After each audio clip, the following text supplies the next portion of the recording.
Hello viewers, welcome to filmi craft. நான் உங்கள் அருண். இந்த எபிசோடில் நம்ம பார்க்க போகிற படம் 2023 டொரண்டோ இன்டர்நேஷ்னல் ஃபிலிம் ஃபெஸ்டிவல்ஸ் எல்லாம் ஸ்க்ரீன் பண்ணப்பட்டால் கூட 2024 ஜூலை 5 தான் நம்ம ஒரு தேட்டர்ஸில் வெளியாகிற ஒரு ஹிந்தி லாங்குவேஜ் ஆக்ஷன் த்ரில்லர் படமாக வந்த கில் படம் எப்படி இருக்குது அப்படின்னு தான் இங்கே நம்ம பார்க்க போகிறோம். முதல்ல இந்த விமர்சனம் பார்த்து முடித்த உடனே பிடிச்சிருந்தது அப்படின்னா லைக் பண்ணுங்கள், ஷேர் பண்ணுங்கள், உங்களுடைய கருத்துக்களை கமெண்ட் செக்ஷனில் விடுங்க.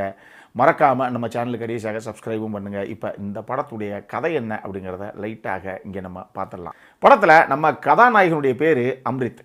இவர் பேசிக்காக இந்தியன் ஆர்மியை சேர்ந்த ஒரு கேப்டன். 10க்கு இவர் ஒரு ட்ரெயின்டு கமாண்டோ வேறு. தட்டிக்கிட்டு வாங்க அப்படின்னா வெட்டிக்கிட்டு வர்ற சம்பவத்தை பண்ணுற ஒரு நபர். அவ்வளவு திறமைசாலி அந்த விஷயத்தில். இவருக்கு ஒரு பொண்ணு மேலே காதல். அவங்க தான் படத்துடைய கதாநாயகி தூலிகா. நம்ம கதாநாயகியுடைய அப்பா இருக்கார் பார்த்தீங்களா, அவர் பேசிக்காக பெரிய கோடீஸ்வரன், பெரிய பிஸ்னஸ் மேக்னெட்டு, பணபலம் படைபலம்னு எல்லாமே நிறைஞ்ச ஒரு ஆள் அவர். இப்போ அப்பா கிட்ட இந்த ஆளை நான் காதலிக்கிறேன் அப்படின்னு சொல்லி இப்போதைக்கு ஓகேலாம் வாங்க முடியாது அப்படின்னு சொல்லியே கதாநாயகி அப்பா கிட்ட பெருசாக எந்த விஷயத்தையும் இதை பற்றி ரிவீல் பண்ணவே கிடையாது. இதனால் அவங்க அப்பா அவருக்கு பிடிச்ச ஒரு மாப்பிள்ளையை பார்த்து நிச்சயதார்த்தத்துக்கும் ஏற்பாடு பண்ணுறாரு. கதாநாயகி அதுக்கு ஒன்றுமே தடையெல்லாம் சொல்லாமல் ஓகே அப்படின்னு ஜாலியாக ஒத்துக்கிறாங்க. நிச்சயார்த்தமே அங்கே நடந்துக்கிட்டு இருக்கு. அப்போ கதாநாயகியுடைய தங்கச்சி ஒரு பொண்ணு இருக்குது. அந்த பொண்ணு அக்கா கிட்ட கேட்குது, ஆமாம் என்ன அவனை லவ் பண்ணுற, கடைசியில் நிச்சயதார்த்தம் வரைக்கும் ஓகே சொல்லிட்டேன் அப்படின்னு கதாநாயகிட்ட கேட்டால் இவங்க சொல்கிறாங்க, இங்கே பாரு, நிச்சயதார்த்தம் எங்கள் அப்பனுக்கு பிடிச்ச எவன் கூட வேணாலும் நடக்கலாம், ஆனால் கல்யாணம் மட்டும் அவன் கூட தான் நடக்கும் அப்படிங்கிறாங்க. இப்போ நிச்சயதார்த்தம் நடந்துக்கிட்டு இருக்கு. அவங்களே எதிர்பார்க்காம நம்ம கதாநாயகனே அங்கே நிற்கிறாப்புல. இப்போ நீ கட்டின புடவையோட கிளம்பு, நம்ம எல்லா ஏற்பாடையும் நான் பண்ணிட்டு வந்துட்டேன், நம்ம இங்கேருந்து கிளம்புவோம் அப்படின்னா அந்த பொண்ணு நம்ம கதாநாயகனை பார்த்து சிரிக்குது. டேய், சின்ன பிள்ளைத்தனமாக பண்ணுறியாடா, எங்கள் அப்பன் யாருன்னு தெரியுமா உனக்கு? இந்த காம்பவுண்டு கேட்டை கூட நீ தாண்டி வெளியே போக முடியாது, இங்கேயே உன் கதையை முடிச்சிருவாங்க. அந்த அளவுக்கு எல்லா பலமும் நிறைஞ்ச ஒரு ஆள் எங்கள் அப்பா. அதனால தான் நானே அந்த ஆள்கிட்ட உன்னை பற்றி இன்னும் வாய் திறக்கலை. சொன்னா கேளு, இங்கே இருந்து நேராக டெல்லிக்கு ட்ரெயினில் நாங்கள் போய்கிட்டு இருக்கோம். டெல்லியில் உன்னை சந்திக்கிறேன், இங்கே எதுவுமே நம்ம பேச வேணாம், அதை எரிஞ்சு கிளம்பு அப்படின்னா கதாநாயகன் கிளம்பிடுறாப்புல. ஆனால் இவங்களுடைய சர்ப்ரைஸுக்கு ஒரு விஷயம் என்ன அப்படின்னா, திடீர்னு அதே ட்ரெயினில் இவங்க போகிற அந்த கம்பார்ட்மெண்ட்டில் நம்ம கதாநாயகனும் வர்றாரு. இது நம்ம கதாநாயகியை எதிர்பார்க்கல. ஆனால் இவங்க ஹீரோ வருவார் அப்படிங்கிறத எதிர்பார்க்கலங்கிறதுலாம் ஒரு பக்கம் இருக்கட்டும், அங்கே ஒரு மிகப்பெரிய கொள்ளை கூட்டம், கிட்டத்தட்ட ஒரு 40 பேர் இருக்கக்கூடிய ஒரு மிகப்பெரிய கொள்ளை கூட்டம் அந்த ட்ரெயினில் ஒரு குறிப்பிட்ட ஒரு சில கம்பார்ட்மெண்ட்டுக்குள்ளே ஏறி அங்கே பேசஞ்சர்ஸ் கிட்டே இருக்கக்கூடிய பணம், நகை அப்படின்னு எல்லாத்தையும் கொள்ளையடிச்சிட்டு போகலாம் அப்படின்னு அவங்களும் அதே ட்ரெயினில் களத்தில் இறங்க போக, இதுக்கப்புறம் யாருமே எதிர்பார்க்காம அடுத்தடுத்து அந்த ட்ரெயினுக்குள்ளே அரங்கேறின சம்பவங்கள் தான் இந்த படத்துடைய மொத்த கதையை. இந்த படத்தை பொறுத்தளவுக்கு நிகில் நாகேஷ் பட் அப்படிங்கிற நபர் தான் எழுதி இயக்கியிருக்காப்புல. தரமான ஒரு செய்கையை பண்ணியிருக்கார் அப்படின்னு தான் நான் சொல்லுவேன். ஆக்ஷன் த்ரில்லர் ரசிகர்களுக்கெல்லாம் எந்த மாதிரி ஒரு படத்தை ப்ரெசென்ட் பண்ணால் பிடிக்குமோ அப்படி ஒரு சம்பவத்தை தான் இந்த இயக்குனர் பண்ணியிருக்காப்புல. இந்த படத்தை பார்க்கும்போது ஒரு விஷயம் தான் எனக்கு ஞாபகம் வந்தது. அதாவது ட்ரெயின் டு பூசான் அப்படின்னு சொல்லி சவுத் கொரியன் படம் ஒன்று வந்திருக்கு. உலக பிரசித்தி பெற்ற படம். அதை பார்க்காத எவனுமே இருக்க மாட்டேன், உங்களுக்கு தெரியும். அந்த படம் ஆரம்பித்த ஒரு 10 நிமிஷத்துக்குள்ளே கதைக்களம் ட்ரெயினுக்குள்ளே போயிடும். கடைசி கிளைமேக்ஸ் வரைக்கும் அந்த ஒரே ட்ரெயினுக்குள்ளே மட்டும்தான் மொத்த சம்பவம் நடக்கும். என்ன ஒன்று, அது ஜாம்பி, அதை தெளிவுன்னு அந்த மாதிரி ஒரு கதைக்களமாக சித்தரிக்கப்பட்ட படம் அது. அதே மாதிரியே ஜான்விக் எப்படிப்பட்ட படம், சும்மா ஆக்ஷன் அதிரடியாக எந்த அளவுக்கு பிரித்து மேய் வாங்கிய சண்டை காட்சிகள் அப்படிங்கிறதும் நம்ம எல்லாரும் பார்த்துருப்போம்.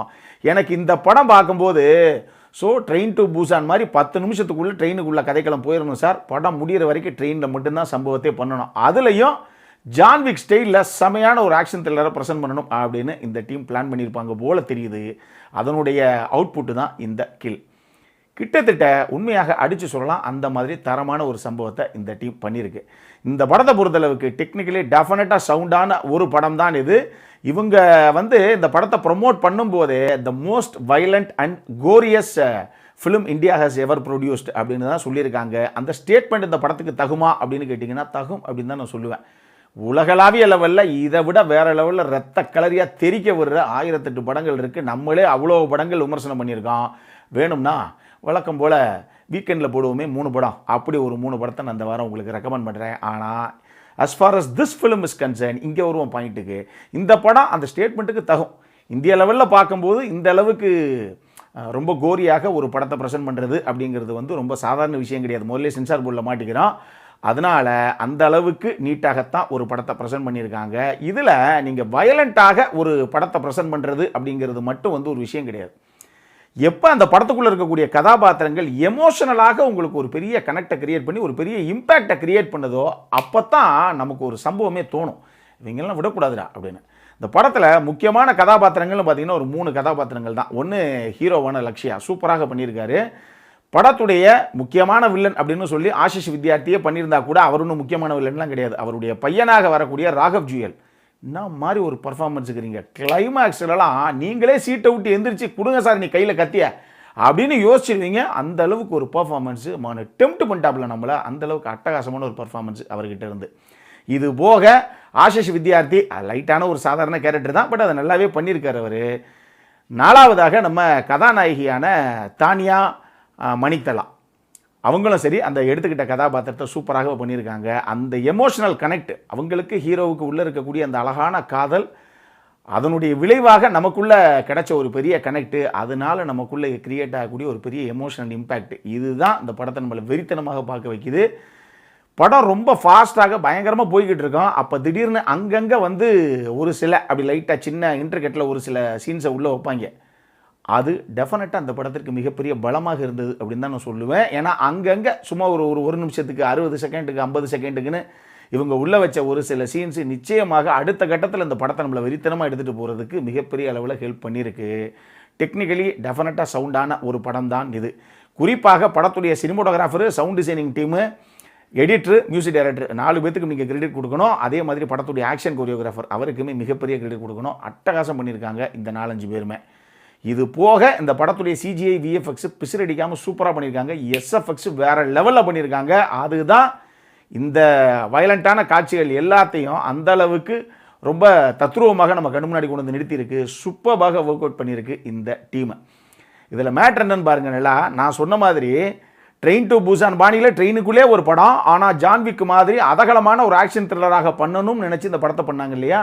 ஆனால் இந்த படம் ரிலீஸுக்கு 3 நாளைக்கு முன்னாடியே ஜான்விக்குடைய ப்ரொடக்ஷன் ஹவுஸே இந்த படத்தை பார்த்து இந்த படத்துடைய ரீமேக் ரைட்ஸை ஹாலிவுட்டில் அவங்களே வாங்கிட்டாங்க. பார்த்துக்கப்பா, ஒன்றை மாதிரி படத்தை எடுக்கணும்னு நாங்கள் இங்கே முயற்சி பண்ணால் நாங்கள் எடுத்த படம் நல்லா இருக்குது, நீங்களே வாங்கிட்டே என்ன அர்த்தம், அதெல்லாம் என்ன சின்ன பிள்ளைத்தனம் அப்படிங்கிற மாதிரி இப்போ அந்த டீமுக்கு பெரிய சந்தோஷமாக தான் இருந்திருக்கும். அப்புறம் என்ன, ஜான்விக்குடைய ஃப்ரான்ச்சைஸி இந்த படத்தை வாங்கிட்டாங்க ரீமேக் ரைட்ஸ்னா வேற என்ன வேணும். அந்த மாதிரி ஒரு சம்பவத்தை தான் இந்த டீம் பண்ணியிருக்கு. வேற என்ன, அடல்காரனை பொறுத்தளவுக்கு இந்த படத்தில் செக்ஷுவலாக எந்த ஒரு போர்ட்ரேலுமே இந்த படத்தில் கிடையாது. ஆனால் படம் ஃபுல்லாக ரத்தம் தெறிக்க ஒரு படம் தான். அதனால் ப்ரெக்னென்ட் லேடிஸு, ரொம்ப ஹார்ட் வீக்கான அந்த நபர்களாகட்டும் இல்லை குழந்தைகளாகட்டும் அவங்களுக்கெல்லாம் இந்த படம் தேவை கிடையாது. நான் தெளிவாக உங்களுக்கு சொல்லிட்டேன். நம்ம சைடில் இருந்து இந்த படம் டெஃபினட்டாக ஒரு ஹைலி ரெக்கமெண்டட் படம். கண்டிப்பாக பாருங்கள். தியேட்டர்ஸில் ஓடிட்டுருக்கு இந்த படம், சப்டைட்டிலோடு அவைலபிளாக இருக்குது. இந்த படம் நம்ம கொடுக்குற 150 ரூபாய்க்கு டெஃபினட்டாக ஒருத்து தியேட்டரில் சாலிடாக போய் பார்க்கலாம். நான் சொன்ன மாதிரி ரத்தம் தெறிக்க ஆக்ஷன் த்ரில்லர் படங்கள்லாம் எனக்கு ரொம்ப பிடிக்கும் சார் அப்படின்னா உங்களுக்கு தான் இந்த படம் சாட்டிஸ்ஃபை பண்ணுமாங்கிற செகண்ட் தாட்டே வேணாம், கண்டிப்பாக சாட்டிஸ்ஃபை பண்ணும். அப்படி ஒரு சம்பவம் தான் இந்த படம். நம்ம சைட்லேருந்து ஒரு ஹைலி ரெக்கமெண்டட் படம் இது, தெளிவாக சொல்லிட்டோம். ஹைலி ரெக்கமெண்டட், தாராளமாக நீங்கள் போய் பார்க்கணும்னா பார்க்கலாம். இதே மாதிரி இன்னொரு வீடியோவோட அடுத்த முறை உங்களை சந்திக்கிற வரைக்கும் இட்ஸ் அருண் சைனிங் ஆஃப்.